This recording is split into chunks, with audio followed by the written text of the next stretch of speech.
agora o turno é da Daniela Fernández. Nada no País Valencià, é galega de adopción dende o ano 2011, doutora en Historia Contemporánea, investigou sobre cuestións como a violencia política, do franquismo, o clientelismo político e o feminismo e os partidos políticos na transición. Paralelamente, implicouse xunto coa súa familia no activismo pola memoria histórica na procura dos restos do seu bisavó, que foi fusilado polo franquismo en Alacant en 1941. Como muller trans, leva varios anos involucrada no activismo LGBT do país, é autora do libro A defunción dos sexos, a disidencia sexual na Galiza contemporánea, publicado por Xerais.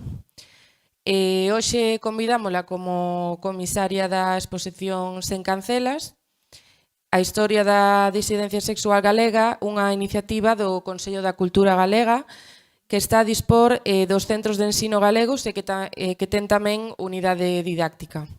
De nada, pois moitísimas grazas polo convite a estas jornadas tan interesantes. Veño falarvos do meu traballo dos últimos anos en xeral, dun recurso que fixemos con perspectiva de que fose interesante aplicar no ensino secundario, sobre todo, en particular, desde o Consello da Cultura Galega, como vos explicarei agora. Ben, o meu traballo dos últimos anos, ao igual que de outras investigadoras do país, é sobre a historia da disidencia sexual na Galiza contemporánea. Para entender que é o que é a historia da disidencia sexual, primeiro temos que entender unha cuestión moi básica, pensada e repensada polos feminismos, que xa dixeches ti, pois, deixaches en riba da mesa, non? Como é o feito de que a natureza non define realmente cal é o papel ou o rol que as persoas teñen na sociedade. O que define iso é a propia sociedade coas súas normas de xénero, non? Que vai evoluindo e que van mudando ao longo do tempo. Nese senso, a historia da disidencia sexual nace como un proxecto da propia historia de xénero, que a súa vez nace como un proxecto da propia historia das mulleres. E o que nos ven a dicir, tomando en base, pois, moitas teóricas feministas, das que podemos comezar incluso por Simone de Beauvoir, que é o que acabo de dicir, non? É o facto de que a norma realmente é unha cuestión imposta, é unha cuestión que muda ao longo do tempo e que non hai nada que explique que as persoas se cingan a ela pola propia natureza. Nese senso, a norma de sexo e de xénero vai mudando dependendo da sociedade a que nos refiramos e sempre vai haber persoas, grupos, colectivos, pódenos pasar a todas, non? Independentemente de que entremos dentro do paraguas LGBT, de que nos poñamos unha etiqueta ou outra, que transgrediron esa norma ao longo do tempo. Lo fixeron de xeitos diferentes, como digo, non? Pois iso é o que é a historia da disidencia sexual. A historia das persoas que transgrediron a norma do sexo e do xénero no pasado. Do mesmo xeito que pasou coa historia das mulleres, non? A historia está feita desde unha perspectiva androcentrista, está feita, a historia refaise, non? Constantemente, pero amosóusenos durante moito tempo que só os homes fixeran a historia, non? Agochouse o que fixeran as mulleres, agocháronse as mulleres no deporte, agocháronse noutros moitos eidos, non, da vida, en moitos campos. E tamén se agochou, como non, o facto de que houbo xente que transgrediu esa norma sexual e de xénero. Isto non pasou só aquí coa dictadura, non? Como adoita pasar cando falamos de memoria histórica máis vencellada ao período do golpe, da guerra, da dictadura. Isto pasou en todo o Occidente. A disidencia sexual durante o século XX foi perseguida, foi castigada, foi encadeada, independentemente de se había dictaduras ou había democracias, ou independentemente de se falamos do Estado español, Reino Unido, Alemania ou Estados Unidos. Agora ben, iso non é o único que explica estas historias, non? Pero é importante deixalo en riba da mesa. Ben, pois rescatar estas historias agochadas é imprescindible, e isto é o que vos vou traer hoxe aquí, non vou falar tanto de historia como tal, sino dos usos que ten. É imprescindible a hora de construirmos unha cidadanía democrática e a hora de educar en valores cívicos, non? É un apartado da nosa historia que está fora dos libros de texto, que está fora de moitos conversacións, sí, de moitos discursos públicos, que é unha memoria débil, feble, como dicía Enzo Traverso, non? En contraposición con outras memorias máis oficiais que nos falan de homes e que nos falan de grandes fitos da humanidade ocultando pois moitos restos do noso pasado, e que sacala de debaixo desa pedra na que foi metida é imprescindible á hora de educarnos en conxunto, independentemente se somos parte do colectivo ou non somos parte do colectivo. Que valores, que cuestións aporta introducir a historia da disidencia sexual como un proxecto de historia de xénero no ensino, non? En xeral, e concretamente no ensino secundario. En primeiro lugar, celebrar a diversidade e a diferencia. As nosas sociedades son diversas e foron diversas e non houbo, pois iso, a xente non se cinguiu a estas normas, como dixen, non? É importante que iso hoxe en día o teñamos en conta, o coñezamos, pero é importante que comecemos a ensinalo directamente dende a escola, dende o ensino secundario. Iso en primeiro lugar. En segundo lugar, transmitir estas historias axuda, como veremos agora, a identificar a discriminación, a identificar os presuizos, como se construen estes presuizos, non? E a combatir con todo iso o bullying. Se seguimos, tamén divulgar isto, coñecer isto, axúdanos a comprender mellor tamén os procesos históricos nun amplo espectro. Se estamos ollando cara ao noso pasado e estamos obviando unha parte do noso pasado, estamos tendo unha visión sesgada do noso pasado. Por lo tanto, coñecer isto é importante a hora de facernos unha imaxe de como foi o noso pasado, non? E a hora de comprendernos no presente, polo tanto, tamén poder imaginarnos no futuro. E con todo isto, outra cuestión que facemos, non menos importante, é rescatar referentes. Rescatar referentes do pasado que foron agochados, que foron esquecidos, que non se tiveron en conta, que non se teñen en conta a día de hoxe, e que, como veremos despois, pois tamén teñen un potencial educativo moi importante. Eu aquí traigo vos un exemplo.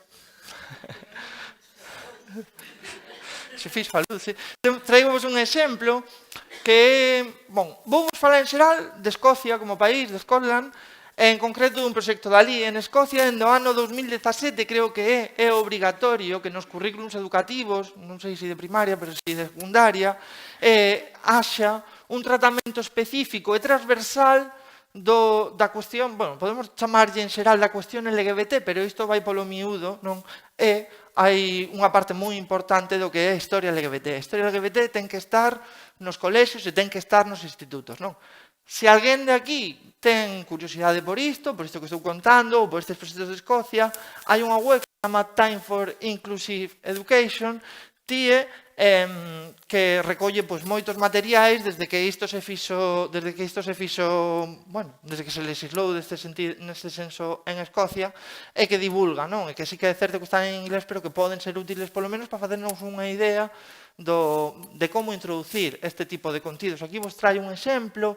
Dentro da web desta organización hai moitos traballos para repartir entre o alumnado, hai referencias históricas desenvoltas, hai un apartado transversal, finalmente, que nos dá unha idea de que materiais empregar e tamén de que nos aportan eses materiais na aula e de que aportan eses materiais e o estudantado. Pero hoxe non vou falar disso, sino que vou falar dun proxecto que fixemos en Galiza, como xa pon no título, hai un par de anos, que sigue estando disponible, e que é o proxecto Sen Cancelas, Memorias do Arco da Vella en Galiza. Non sei se alguén daqui o coñece ou o pedistes nos vosos centros, pero Sen Cancelas é unha exposición que traballa todo isto que vos estou contando de como entendemos a diversidade, de como entendemos a diferenza no mundo, de como isto se proxectou no pasado nas diferentes sociedades e culturas, tendo especialmente en conta Galiza e a historia da disidencia sexual en Galiza. Porque se, como dixen, estas historias, estas memorias foron agochadas en todo Occidente, se, como dixen, isto foi así, en Galiza foi o dobre. Se nos imos a manuais que nos falan destas historias a nivel estatal, rara vez aparecerá a palabra Galiza, ou rara vez encontraremos historias de Galiza, agora cada vez máis, non? Pero foi unha constante pensar que aquí isto non acontecía, que aquí as persoas disidentes directamente fuxían, non? que este non era un espazo para vivir, nin no que construir ou que non pasou no noso pasado. Como nos amosan as investigacións, de moitos xeitos. Creo que esta semana sai un libro sobre, por exemplo, a Idade Media asinado por Carlos Callón, non? Outros, por exemplo, a súa tese tamén falou disto, Memoria diversa, de Eva Mejuto. Observamos que o noso pasado é moi rico dentro deste tipo de contidos, non? Entón, o que tentamos con esta exposición é levar estes contidos aos centros de ensino secundario. A exposición está organizada polo Consello da Cultura Galega, foi financiada pola Xunta, comisarieina eu xunto con o compañeiro Enrique Latorre e ademais fixemos unha guía didáctica para acompañala da que tamén vos vou falar hoxe que axuda a traballar estes contidos na aula. Podedes pedila para o vosso centro de ensino secundario contactando co Consello da Cultura, xa foi a 30 centros de ensino, por iso é posible que algún xa fora de por aquí. E nada, poñervos en valor isto. E explicar rapidamente, porque tampouco quero determe moito nisto, como o traballo da exposición ou o traballo en xeral con historia da disidencia sexual, ainda que collamos os dos materiais de Time for Inclusive Education ou outros que haxa por aí, como implementan estes 4 conceitos ou estes 4 puntos finalmente no alumnado, non? O primeiro, o facto de celebrar a diversidade e a diferencia, algo que eu estou aplicando a cuestión da disidencia sexual, pero seguro que se vos ocurren outras moitas situacións ou outras moitas cuestións nas que é importante inculcar isto como un valor. Inculcar que as persoas somos diferentes, non? E inculcar que, aínda que teñamos unha norma que nos diga como temos que ser, non necesariamente nos temos por que axustar a ela. E isto dános competencias, ao final, tanto para o alumnado en particular como para a sociedade en xeral. En primeiro lugar, o facto de explorar como se construen os dereitos que lle pertencen aos demais, non axudan a respetar eses mesmos dereitos.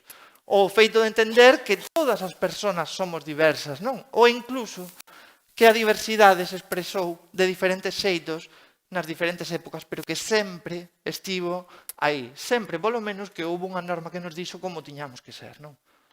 Sempre que alguén nos dixo como tiñamos que ser, houve xente que non foi así. Ben, aquí vos traio un dos paneis que eu creo que é interesante dentro da exposición para explicar esta cuestión ou para trasladar esta competencia ao alumnado que se chama As que saíron do curro. É un panel que nos amosa un mapa de Galiza con diferentes historias, algunhas coñecidas, outras menos coñecidas, pero que nos falan desta disidencia sexual no pasado do país, non? Por algúns exemplos temos a Elisa e Marcela, por aí arriba, tamén temos o matrimonio medieval entre Pedro e Muño, que investigou Carlos Callón, hai algunhas historias sacadas da defunción dos sexos, un mapa finalmente poliédrico que nos amosa esa diferencia, esas historias agochadas, esquecidas, que tamén nos construen como sociedade, que tamén falan de quen somos como pobo, non? E que, polo tanto, recoñecelas, sacalas de debaixo da pedra, comezar a falar delas, amosan que esa diversidade sempre estivo presente e que, polo tanto, estará presente a día de hoxe tamén. Traigovos como exemplo, na guía didáctica, un exercizo que temos para traballar ese panel, que vai conxunto, xa vos digo, a guía didáctica podese baixar de internet, non é preciso levar a exposición a un centro para traballala, non? Está ben facelo en conxunto, pero todo o mundo pode descargar isto de internet e traballalo na aula. Con libros que, polo xeral, pode ser que estean na biblioteca do centro, se non son accesibles nas bibliotecas públicas de Galiza, sobre historia de disidencia sexual no pasado. Aí vos traigo, por exemplo, o de Carlos Callón, Maridos e Sodomitas, tamén Elisa e Marcela, de Narciso de Gabriel, ou Memoria diversa de Eva Mejuto, que xa coñecedes, non? Con este exemplo de traballo convidamos ao alumnado a que se mergulle nestes libros, nestes textos, a que procure historias e a que as traslade cun xeito crítico, cunha intención crítica, con reflexións como a idea de por acaso estas historias non fon parte da historia xeral de Galicia? Por acaso o que fixo o Barón de non sei que é historia e o que fixo, pois non sei, Elisa e Marcela non o é, non? Ou Teresita ou outras moitas. Por que non coñecedes isto? Cal é a causa de que non coñezades isto? É un traballo, como vos digo, de reflexión, non? De reflexión crítica sobre todo isto. O segundo dos conceptos que tentamos traballar na exposición e que teñen a ver cos que eu apresentei ao principio é a cuestión de identificar o presuizo, a discriminación e o bullying comprendendo e coñecendo o noso pasado. Aquí hai unha ponte entre o pasado e o presente evidente que existe esta ponte, non? E que temos que reflexionar sobre esta mesma ponte, tendo cuidado tamén de respetar o pasado e de non trasladar as nosas visións actuais ao que aconteceu, non? Un perigo a hora de facer historia.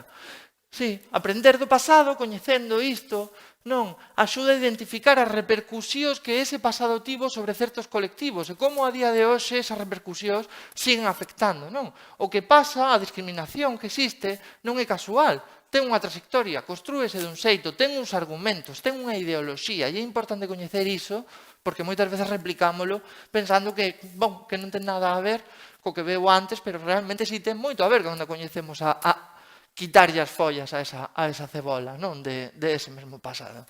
E explicar as semellanzas e as diferencias, como non, entre o pasado e o presente. É dicir, tamén, pois que certas cuestións, ainda que as vexamos semellantes, temos que velas tamén en contexto. Este panel, que nos axuda moito a entender isto, é un panel que se chama Camiños de ida e volta e que nos amosa realmente que a situación das persoas disidentes sexuais non foi, nin é, unha liña de progreso no tempo, foi mudando ao longo deste mesmo tempo. Non? Comezamos cunha foto de Berlín nos anos 20, no que no Instituto para a Ciencia Sexual se facían xuntanzas, se facían reunións, se fixo incluso un proxecto de lei para levar ao Parlamento alemán polos dereitos das persoas homosexuais. Non?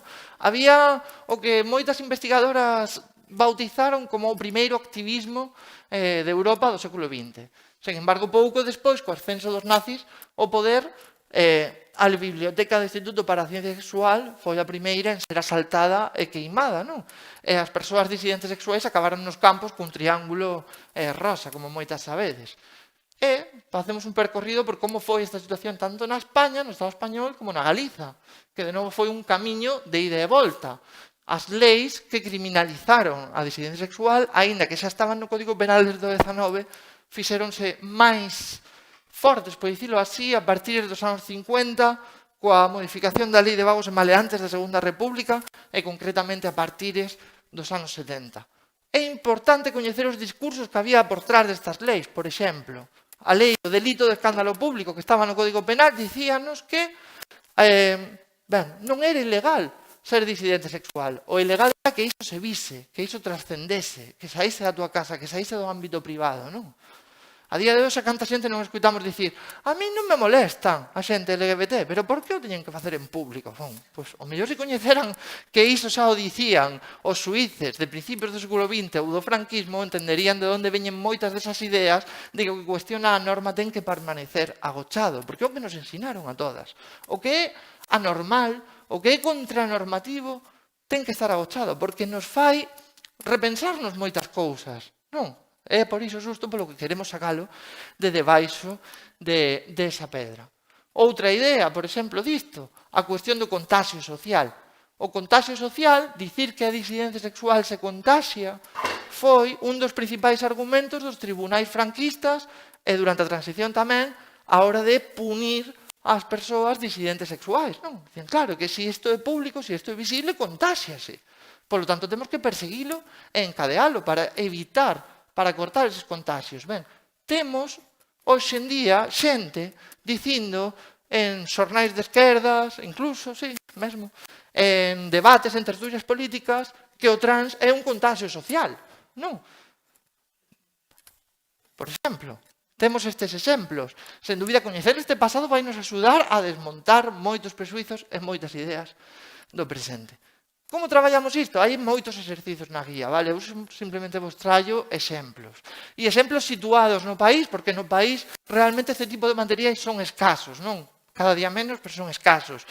Aí traballamos cunha canción do artista, cantante Éric do Pazo, Piratas en Parche, non sei se o coñecedes, que chama Eduardita, e que vai sobre Eduardo Blanco Amor, non? E sobre a represión social que sufriu por vivir abertamente a súa sexualidade. É moi importante, porque sí, coñecemos a Blanco Amor, non? Abondo. Estudas a Blanco Amor. Estúdanse outras figuras referenciais. Pero moitas veces esquécese voluntariamente unha parte das súas vidas. para que non se coñeza iso, non? Si, Blanco Amor, un escritor moi bon, tal. Por que non me contas que Blanco Amor era homosexual? Por que non me contas que sufriu discriminación por iso? Non? É importante coñecelo. E iso do que fala a canción de Eric, de Piratas en Parche, é o que falan os exercicios que facemos aquí, non? Na guía didáctica, por se alguén os quere aplicar. Non sei como vou de tempo, pero eu estou me dando aí prisa. Ben, seguimos coas cuestións que isto nos aporta... 5 minutos, perfecto. Coas cuestións que isto nos aporta na aula e na sociedade, non? E é, como non, comprender mellor os procesos históricos. Porque a historia é complexa, o pasado é moi complexo, ten moitas capas, ten moitos enfoques, non ten verdades absolutas, poucas veces os ten, dende o meu punto de vista, non? Agochar, como dixen, unha parte del implica estar coxas a hora de ollar cara atrás. Implica non ver esa complexidade, implica facernos ideas simples do que foi, que teñen repercusións, como non, en como entendemos, en como comprendemos o presente e en como simplificamos moitas veces como é a nosa sociedade, non? Aquí traballámoslo con esta espiral, esta idea de comprender mellor os procesos históricos, para ter en conta varias cuestións. A primeira, que os avances en dereitos da disidencia sexual e de outras moitas cuestións, non, son moi recentes. Son realmente recentes. Ten en conta que agora hai xeracións en bacharelato que xa naceron coa lei de matrimonio homosexual aprobada. E poden pensar que iso estivo aí toda a vida, pero non é así. Realmente é de onte falando, non? É importante saber o que costou iso. É importante saber que a fin da dictadura, que o comezo da democracia, non foi unha democratización para toda a sociedade, e que esa democratización a construímos en xeral, non individual, en colectivo, non, e que a fomos construindo con movilizacións, con conquistas, con dereitos. Por exemplo, a lei de escándalo público, o delito de escándalo público que vos falaba, estivo vixente ata o ano 1988, non? Xa en plena democracia, supostamente. Iso que coñecelo. Hai que coñecer as manifestacións que intentaron conseguir dereitos, non? Hai que coñecer que era ilegal, por exemplo, falando agora de cuestións feministas, o aborto, os anticonceptivos, ou mesmo o divorcio. E hai que falar desas conquistas dun xeito situado no tempo e entendendo de novo, collo, a idea anterior, que non estamos ante unha progresión lineal dos dereitos das persoas ou dunha sociedade democrática, senón que iso se vai construindo con idas e voltas. Aquí, polo tanto, nesta espiral, queríamos facer moita incidencia nalgo que se agochou demais, que é que no país existiron moitas protestas moi importantes, non, a nivel do Estado, que existiron colectivos dende o ano 76, e que todo iso se agocha, non se traballa, non se coñece, non se dá ninguna importancia cando realmente si lla damos cando estas cuestións aconteceron noutras latitudes ou noutras esferas, non? Sempre falamos de Stonewall, de orgullo, e moi poucas veces falamos do simpa de 300 persoas na cafetería Manhattan no ano 80, non? Para protestar porque votaran dai a 2 persoas homosexuais. Falamos da manifestación de Barcelona do 77, que foi moi importante, non digo que non, e que tamén está nesta espiral. Falamos pouco, se callar, da manifestación de Vigo do ano 81, que tamén foi moi importante, polo menos aquí no país. E todo isto, eu penso que nas escolas tense que coñecer. Traballamos dentro dos exercicios con materiais, con fontes primarias, que tentan poñer, como digo, o país no mapa, non? Tentan dicir, non directamente que aquí fomos máis a hora de facer estas loitas, senón que non fomos menos que outras. Non, e que isto tamén está, e que isto tamén é importante. E que coñecendo, polo tanto, as fontes primarias é como mellor nos podemos achegar a esas cuestións. Aquí temos algunha foto do colectivo de Coruña, un texto sobre o mismo. Aquí temos outro traballo na guía didáctica na que queremos relacionar diferentes movilizacións coas súas datas, non? Si, está Stonewall en New York no 69, pero tamén está Barcelona no 77, Vigo no 81, Coruña no 80, ben, hai moitas máis destes exercicios. Como digo, se tedes curiosidade ou interese por isto, a guía didáctica pódese descargar e a exposición pode solicitar. E por último, xa, para rematar, o que facemos é un traballo de rescatar referentes, porque se toda esta historia foi agochada, todas as súas referentes tamén o foron. É moi importante por unha cuestión que chamamos efecto espello, non? A hora de comprender o pasado. E é que, sobre todo, son os homes brancos, cisetero, non? Os que teñen referentes no pasado, a hora de estudar na aula. Os que din, sí, identifícome con tal ou con cual, ou con non sei que. As mulleres, cada vez máis, por sorte, pero moi poucos tamén. Esta prisma endocentrista da historia eliminou referentes, eliminou a posibilidade de pensarse no futuro, pensándose ou identificándose primeiro co pasado. Non? E se xa falamos da disidencia sexual, a escasez de referentes é impresionante. É que vos vou dicir como docentes, non? Rescatar referentes é unha cuestión que nos axuda, ademais, dun xeito transversal. Por exemplo, en Time for Inclusive Education, falannos de Alan Turing e de como meten a súa historia pois, en matemáticas, non? Ou dentro de outros moitos campos. Aquí no país o que facemos coa exposición é resaltar algunhas de outras moitas referentes que temos. Laura Bugallos a coñecedes, Blanco Amor, a súa faceta de disidente sexual, sobre todo, non? Tomás Fabregat, un coruñés que foi referente mundial na luta contra o VIH nos 90, Nanina Santos, non? Ou tamén Fefa Vila. Pero, bon, hai outras moitas. Si, traballamos tamén, pois, o tema dos referentes, entre outras cousas, pois temos aí unha sopa de letras, na que se vai buscando nomes, nas que despois se van desenvolvendo estes nomes aquí, todo situado no país, e todo situado na historia da disidencia sexual de Galiza no século XX.